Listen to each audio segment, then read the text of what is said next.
So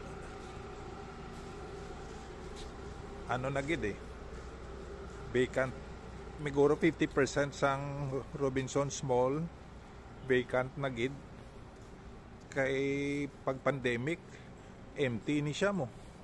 So kahigko, dilapidated, run down. Akong occupancy again siguro 50% or less ang occupancy, kay ka wala na ma-repaint. Halingam ito sa sulod sang mall. Nagjutay pa parking area. Sili nila next year pa ni makaayo. Next year, that's why nanira pati mga Jollibee, Shakey's. Kadamo nga mga food establishments nagpanira. Nagid daw kadaan tanawon. But this building behind Robinsons Mall bago niya. BPO building ni siya. Perong parking area affected.